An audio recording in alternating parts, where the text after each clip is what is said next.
Mungkin hampir semua telinga pernah mendengar kota Damaskus, karena Damaskus memang selalu ada dalam catatan-catatan sejarah peradaban besar dunia dari zaman ke zaman.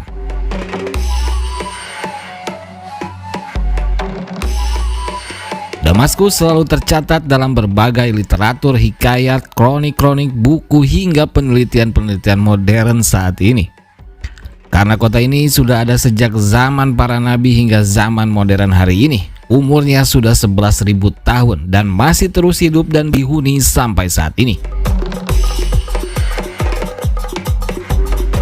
Kota yang tak pernah mati terus mampu bertahan meski ditempa berbagai konflik dan perang-perang besar di setiap zamannya. Terletak di negeri Syam, negeri tempat lahirnya para nabi, Damaskus menjadi kota penting bagi peradaban-peradaban dan kerajaan-kerajaan terbesar di dunia, dari mulai bangsa Aram, Mesir, Romawi, Persia, Yunani hingga bangsa Arab dan Islam. Mari kita kulik sejarah 11.000 tahun kota Damaskus, kota tertua di dunia dengan berbagai keunikan, misteri budaya dan sejarahnya yang melegenda. Kota yang memiliki banyak sekali pencampuran budaya yang sangat unik. Jangan kemana-mana, tetap di Teori Alternatif, saksikan sampai selesai.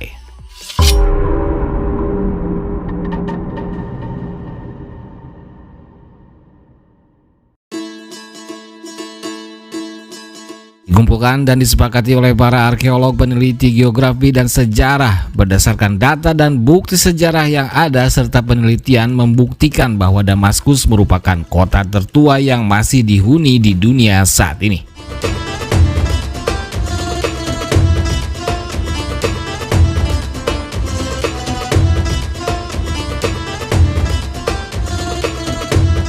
Wilayah Damaskus telah dihuni sejak zaman Neolitikum sekitar 11.000 tahun lalu.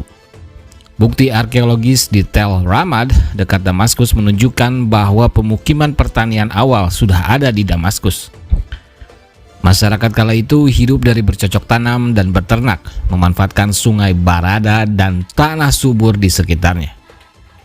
Meski begitu, kota ini baru mulai tercatat dalam sejarah 5.000 tahun setelahnya, di abad ke-11 sebelum Masehi, saat datangnya bangsa Aram yang mendirikan kerajaan dan membangun Damaskus menjadi ibu kota yang sangat maju saat itu. Damaskus menjadi pusat perdagangan, kesenian dengan berbagai kerajinannya yang terkenal. Letaknya yang sangat strategis menghubungkan Damaskus dengan Asia, Eropa, dan Afrika. Sehingga kota ini pun tercatat dalam teks-teks kuno Mesir di Afrika dan prasasti-prasasti di Mesopotamia sebagai kota yang menjadi pusat perdagangan.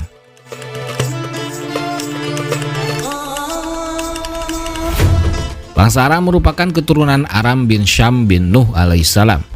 Bangsa Aram juga tercatat dalam Alkitab dan berbagai teks kuno seperti kitab Masoret Ibrani. Bahkan di Al-Quran, para sarjana muslim meyakini Nabi Hud alaihissalam juga merupakan keturunan dari Aram. Kerajaan ini berjaya dan mencapai puncaknya di abad ke-9 sebelum Masehi. Raja Ben-Hadad I, Hazael, dan Ben-Hadad II dikenal sebagai penguasa terkuatnya.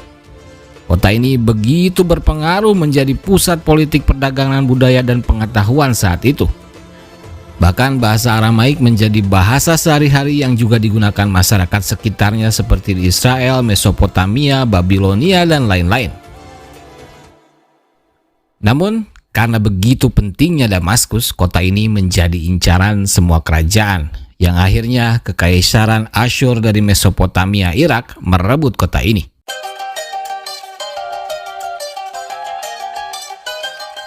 Di tahun 732 sebelum Masehi, Raja Tiglat-Pileser III dari Asyur menaklukkan Damaskus. Kerajaan Aram pun runtuh dan kota ini hanya dijadikan provinsi Kekaisaran Asyur Mesopotamia. Setelah berkuasa 100 tahun lebih, Kekaisaran Asyur ini pun mengalami pemberontakan dari Babilonia dan Media di tahun 608 sebelum Masehi. Pemberontakan ini menyebabkan Asyur runtuh dan Damaskus berhasil dikuasai bangsa Babilonia setelah itu. Tak lama berkuasa, Archemenia dari Persia menguasai kota ini namun tidak dijadikan pusat kekuasaan. Meski begitu, Damaskus tetap menjadi pusat perdagangan penting. Setelah itu Damaskus pun kemudian direbut Alexander the Great dari Makedonia dan memasuki era Helenistik Yunani.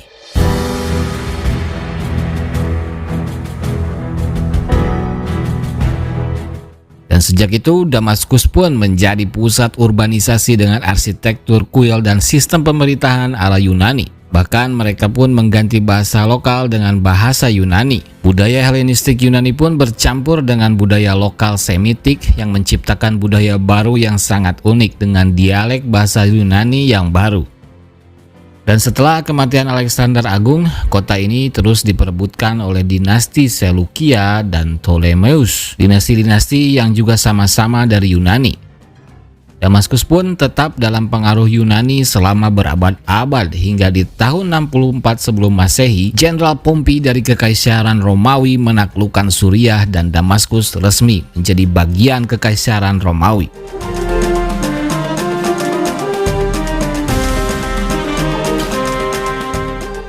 Kota ini pun menjadi bagian dari provinsi Syria, berperan penting sebagai pusat dagang dan militer.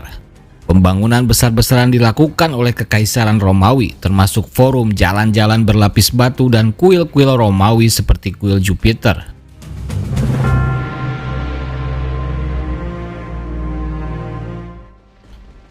Setelah Romawi menjadikan Kristen sebagai agama kekaisaran, Damaskus pun menjadi pusat Kristen awal. Dikenal dalam kisah Paulus atau Saulus yang mengalami pertobatan saat menuju kota ini. Gereja-gereja Kristen besar seperti gereja Saint Ananias dibangun, dan Bizantium pun mengambil alih setelah perpecahan Romawi, dan kota ini tetap penting sebagai pusat administrasi dan agama Kristen.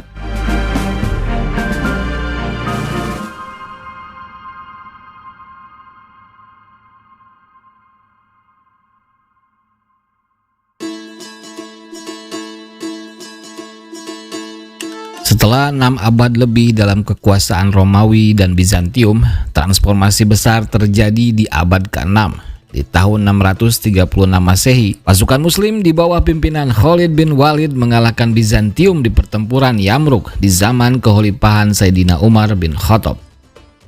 Di masa ini, kaum Muslimin berhasil menguasai negeri Syam seluruhnya, termasuk Damaskus, Mesopotamia, Suriah, dan Palestina pun resmi dalam kekuasaan kaum Muslimin. Muawiyah bin Abu Sufyan pun ditunjuk menjadi gubernur Suriah. Namun saat terjadi konstelasi politik di dunia Islam yang berubah sejak wafatnya Sayyidina Ali bin Abu Thalib, Muawiyah mendirikan kekhalifahan baru yang kemudian menjadi dinasti Umayyah. Karena sejak itu kekhalifahan tak lagi ditunjuk melalui musyawarah, melainkan langsung diteruskan anak cucunya. Muawiyah pun memindahkan pusat pemerintahan dari Madinah ke Damaskus. Dan sejak itu Damaskus dijadikan ibu kota kekhalifahan Islam Bani Umayyah yang baru. Kekhalifahan Bani Umayyah pun sukses besar meneruskan penyebaran dan penaklukan kaum muslimin hingga ke Afrika, Spanyol, Asia Tengah, Persia, dan India. Kota Damaskus menjadi pusat kekuasaan Islam yang membentang dari Spanyol hingga India. Ilmu pengetahuan, filsafat, dan arsitektur berkembang pesat. Percampuran budaya dan bahasa Aramaik, Yunani, Romawi, Kristen, Arab, dan Islam menjadikan kota ini semakin unik dan kaya akan segala hal. Singkat cerita, Damaskus pun menjadi kota paling kaya, paling maju, dan paling modern saat itu.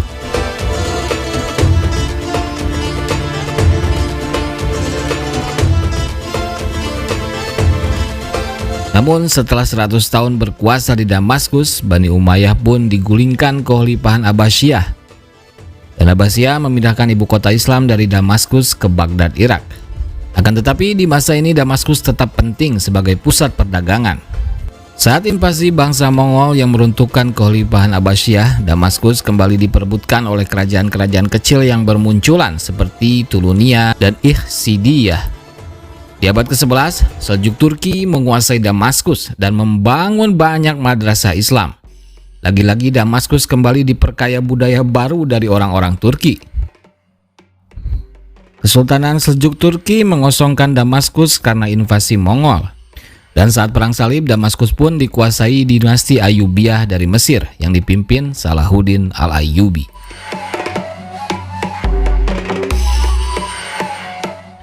Damaskus menjadi pusat perjuangan melawan tentara salib, muncul banyak madrasah, masjid, dan benteng-benteng. Setelah Ayyubiyah, Damaskus berada di bawah kekuasaan Mamluk. Perdagangan dan pendidikan Islam terus berkembang. Kota ini juga menjadi pusat rute haji ke Mekah melalui jalur darat. Di abad ke-15, tepatnya tahun 1516, Damaskus pun dikuasai Turki Utsmani selama 400 tahun lebih.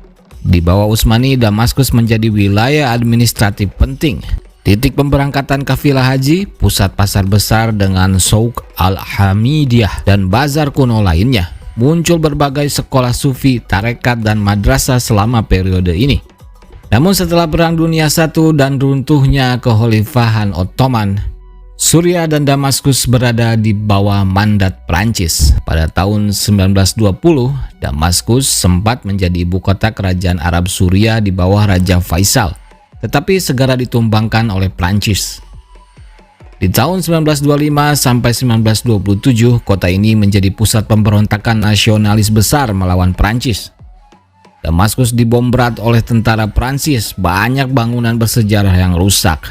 Namun akhirnya Suriah pun merdeka di tahun 1946 dan menjadikan Damaskus sebagai ibu kota negara Suriah yang baru.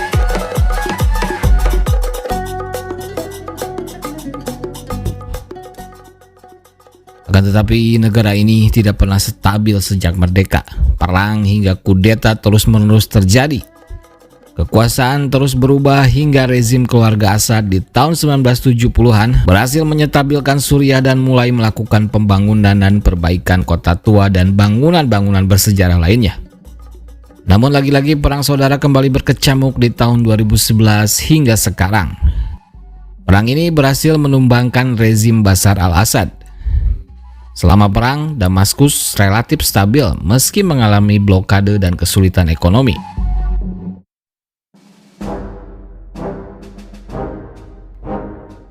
Kini Suriah mempunyai penguasa baru, Ahmad al-Shara dari Hayat Tahrir al-Syam. Ia menjadi presiden Suriah yang baru secara sah.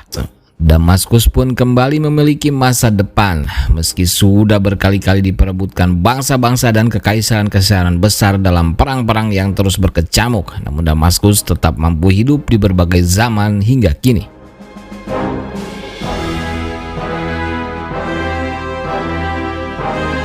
Begitu kayanya budaya kota ini, tidak ada kota yang seperti Damaskus, kota yang menyatukan banyak sekali budaya-budaya besar dari peradaban-peradaban terbesar di dunia. Bisa dibayangkan bagaimana kompleksitas pencampuran budaya dan bahasa yang ada di Damaskus. Dari bangsa Aram bercampur Yunani, kemudian Romawi, lalu bangsa Arab dan Islam. Setelah itu bercampur lagi dengan bangsa Turki, lalu Prancis, dan lain-lain. Bahkan bahasa resmi mereka pun berganti berkali-kali dari zaman ke zaman. Tentu saja tak ada kota dengan kekayaan sejarah dan budaya seperti Damaskus. Nilai sejarah yang ada di Damaskus begitu tak ternilai. Berikut beberapa peninggalan sejarah di Damaskus yang masih ada. Kota tua Damaskus, situs warisan dunia UNESCO sejak 1979.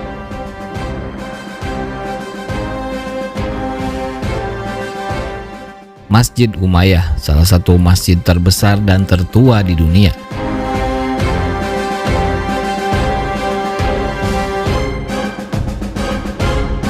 Gereja Saint Ananias, salah satu gereja pertama dan tempat penting bagi umat Kristen awal. Souk al-Hamidiyah dan pasar al-Buzuriyah adalah pusat perniagaan sejak zaman kuno. Rumah-rumah bergaya Damaskin dengan halaman tengah air mancur dan arsitektur khas Timur Tengah. Terima kasih sudah menonton video ini, jangan lupa like dan subscribe. Semoga suatu hari kita bisa berkunjung ke Damaskus, kota dengan kekayaan sejarah yang tak ternilai. Sampai jumpa lagi di video berikutnya. Teori Alternatif pamit. Assalamualaikum warahmatullahi wabarakatuh. Thank you.